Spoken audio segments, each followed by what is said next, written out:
Halo para Croters, gimana? Masih suka godain cabe-cabean U19?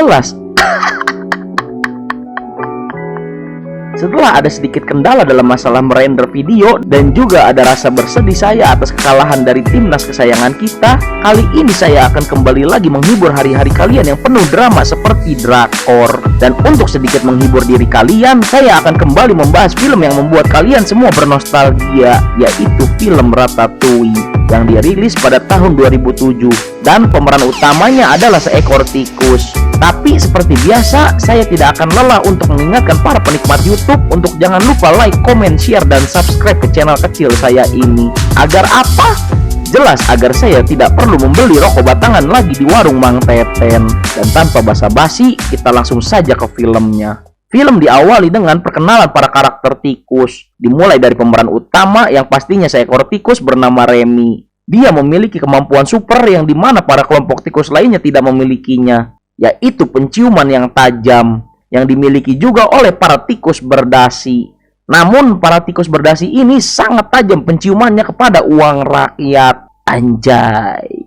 Yang kedua adalah Emil, seekor tikus kakak dari Remy yang memiliki sifat polos dan gampang terkesan. Yang ketiga ada sang ayah dari mereka semua. Selain dia adalah pemimpin yang tegas, dia juga berprinsip bahwa tikus harus mencuri makanan, yang dimana seekor tikus ini jauh lebih baik ketimbang tikus berdasi yang memiliki prinsip memperkaya diri dengan cara mengambil uang rakyat. Dan yang terakhir adalah tikus yang paling kuat di antara semua jenis tikus di dunia, karena selain dia berpendidikan, dia juga memiliki kekuasaan. Dan tikus ini bersifat tamak ria, suka menyolong, suka menghidupi keluarga, bahkan sampai ke simpenan-simpenannya yang tergolong masih sangat amat muda. Ya, itu adalah tikus kantor.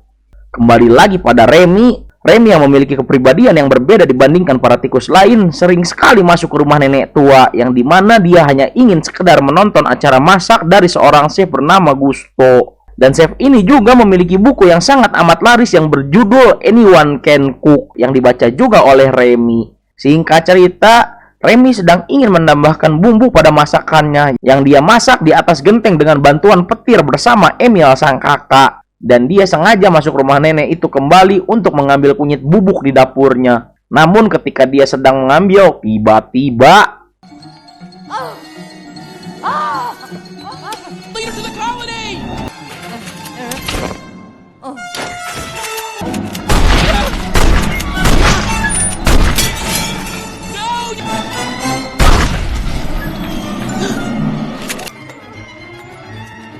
Help! Remy, help! Try to grab you! Oh! Evacuate! Everyone to the boots! The book!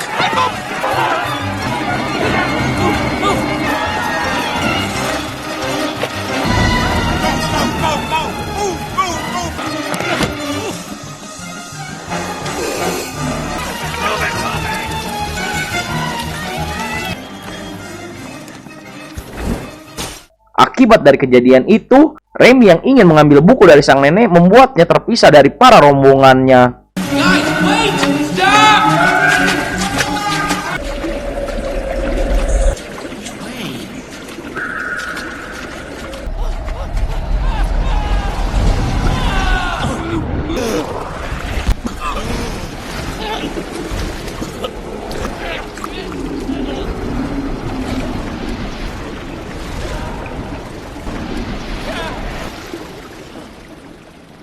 Di saat-saat kesepian, Remy membaca kembali buku dari Gusto dan dia merasa kelaparan. Nah, di saat inilah Remy bertemu dengan teman hayalannya yaitu Gusto. Dan juga karena arahan dari Gusto inilah Remy menemukan jalan ke apartemen dan menemukan roti.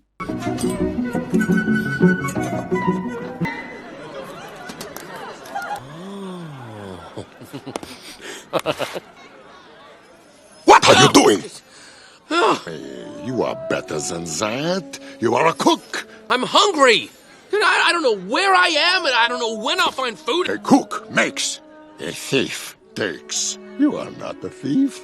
Karena perkataan Gusto, akhirnya Remy pergi dan menemukan restoran Gusto.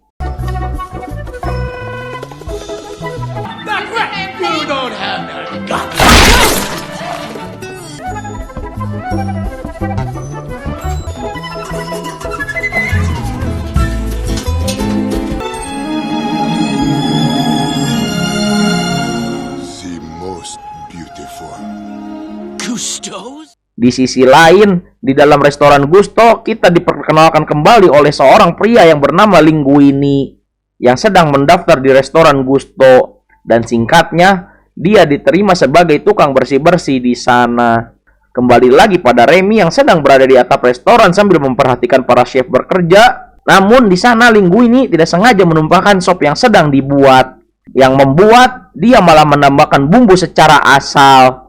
Remy yang melihat tingkah Linguini yang membuatnya kesal dan tiba-tiba We gotta tell someone that he's not.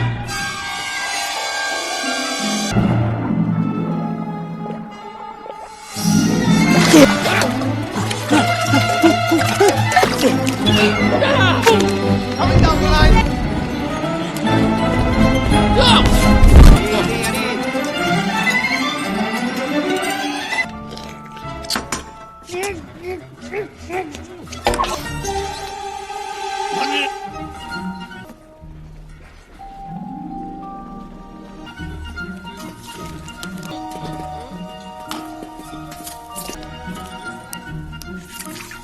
di saat Remy ingin lari, dia malah dituntun oleh Gusto untuk menyelesaikan masakan yang sudah dihancurkan oleh Linguini. Namun tanpa sengaja dia malah terlihat oleh Linguini.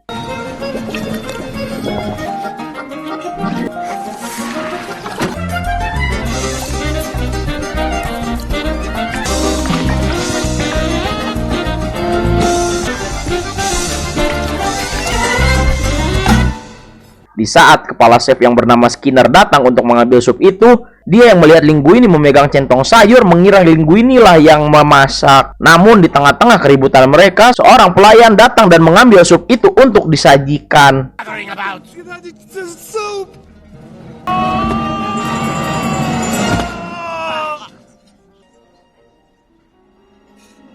Namun secara mengejutkan, pelanggan itu sangat suka dengan sup itu dan meminta bertemu dengan sang kepala chef. Yang usut punya usut, pelanggan itu adalah seorang kritikus makanan yang menyukai sup buatan tikus.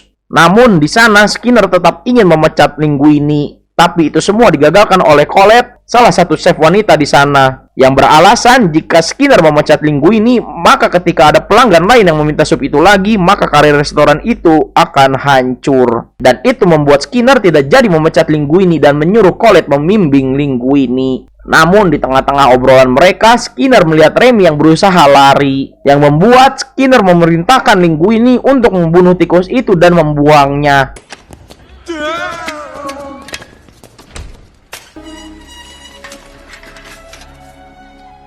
Namun karena Linguini tahu bahwa Remy lah yang memasak sup itu, membuat Linguini malah mengajak kerjasama Remy untuk membuat sup itu kembali. Tapi ketika toples itu dibuka, Remy malah lari. Karena Remy sadar akan tindakannya yang telah mengecewakan seseorang yang menyelamatkan hidupnya, pada akhirnya Remy memutuskan untuk kembali. Dan disinilah kerjasama mereka dimulai dari latihan mereka berdua.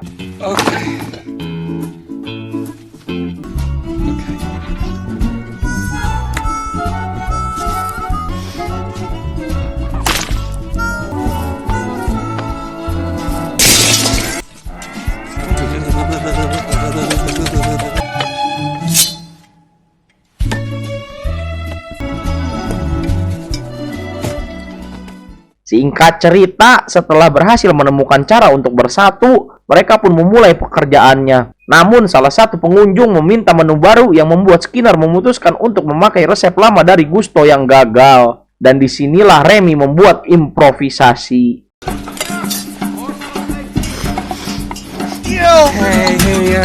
Hey, don't mind. Thank you. Excuse me. Improvising? This is no time to experiment the customer way. Namun tanpa disangka-sangka, pengunjung itu pun suka, yang membuat restoran itu mendapat banyak pesanan. Special order! Special order! Special order! Special order!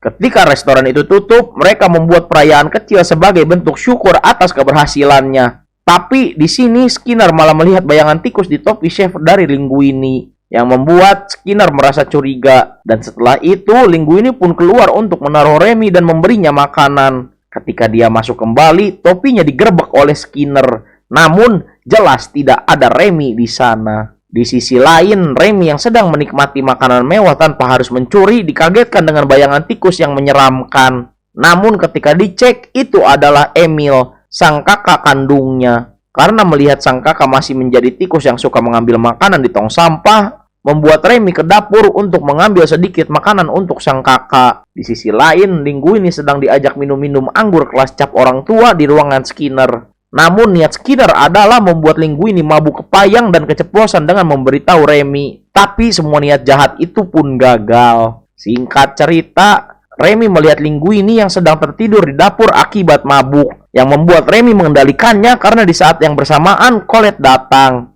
Namun ketika sedang diajak ngobrol, tiba-tiba... What, you can't tell me? Linguini yang tersadar akibat tamparan dari seorang wanita yang saya sendiri pernah merasakannya, akhirnya mengejar Colette. Namun disinilah ciuman pertama di film ini terjadi. Di sisi lain, Skinner yang merasa Linguini bisa menggagalkan niatnya untuk memakai nama Gusto untuk kepentingan pribadinya, dikejutkan dengan fakta bahwa Linguini adalah anak dari Gusto dan menemukan surat wasiat bahwa Linguini lah yang akan memegang kendali penuh atas restoran ini, yang membuat Skinner menelepon pengacaranya dan mengetes DNA antara Linguini dengan Gusto. Kembali lagi pada Linguini dan Colette, semenjak ciuman nikmat dan tidak bikin kembung itu, mereka semakin dekat dan membuat Remy merasa terlupakan.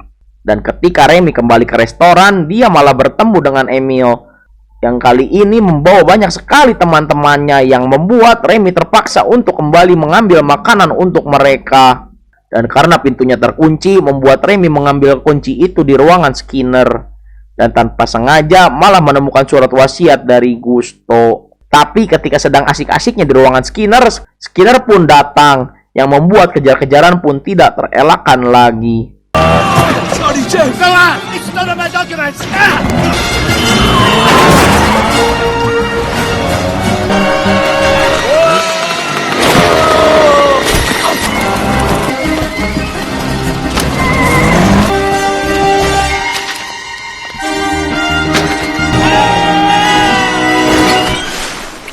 Setelah Skinner gagal menangkap Remy, dia pun kembali. Yang nyatanya di sana sudah ada Linguini dan Colette yang tahu surat wasiat itu, yang membuat Skinner pun menjadi pengangguran. Singkat cerita, Skinner yang tahu Remy lah yang memasak, membuat rencana untuk menangkap Remy. Di sisi lain, Anton Ego, seorang kritikus makanan yang mendengar restoran Gusto kembali bersinar, membuat dia ingin mengetes restoran itu kembali. Singkat cerita, Remy dan Linguini malah berdebat, yang membuat Remy kesal dan memimpin para pasukan tikus untuk mencuri makanan di dapur. Oh, this is great, son. And inside...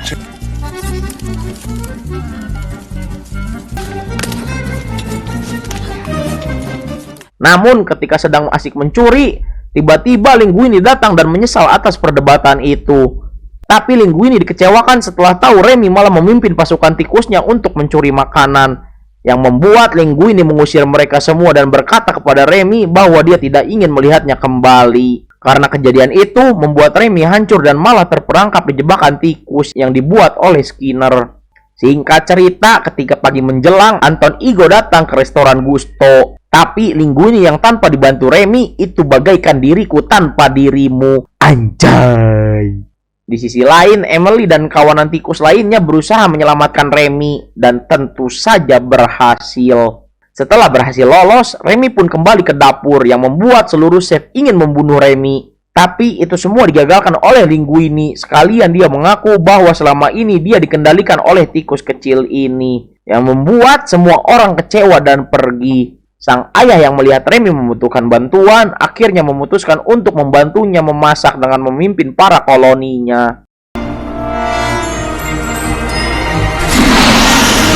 He's handling food will walk on two legs.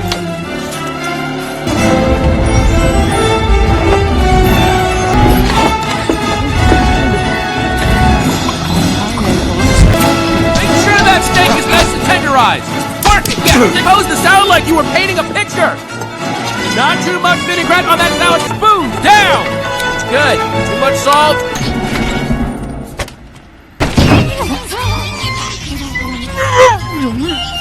Sementara itu, Colette yang sedang galau melihat buku dari Gusto yang bertuliskan Anyone Can Cook, yang membuat dia kembali lagi ke dapur untuk membantu Linguini. Akhirnya mereka pun bekerja sama dengan membuat makanan ratatouille untuk Anton Ego.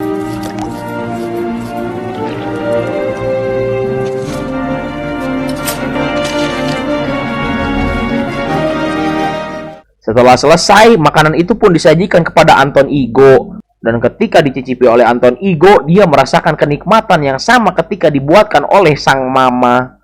Dan karena semua rasa itu membuatnya flashback, dia ingin bertemu pada sang chef. Namun Colette mengatakan kalau dia ingin bertemu sang chef, dia harus menunggu semua pelanggan pulang. Singkat cerita, ketika semua pelanggan sudah pulang, akhirnya Anton Ego pun bertemu dengan sang chef yang membuatnya terkejut dan pergi tanpa sepatah kata pun. Akibat dari tingkah sang tikus yang menyekap seorang inspektur kesehatan, akhirnya restoran itu pun ditutup. Tapi tanpa disangka-sangka, Anton Ego membiayai restoran baru untuk Linguini dan Colette, dan tentu saja Remy sang chef, dan membuat dekor restoran kecil juga di atasnya untuk para tikus yang beruntung ini. Dan film pun tamat. Secara overall, film ini membuat saya ingin memiliki tikus seperti Remy yang jago masak. Tidak hanya mengambil makanan saya saja yang saya taruh di meja makan. Dan hikmah yang bisa kita ambil dari film ini adalah, tolong para tikus kantor belajarlah masak. Siapa tahu kalian bisa sukses dengan kaya raya dengan cara itu.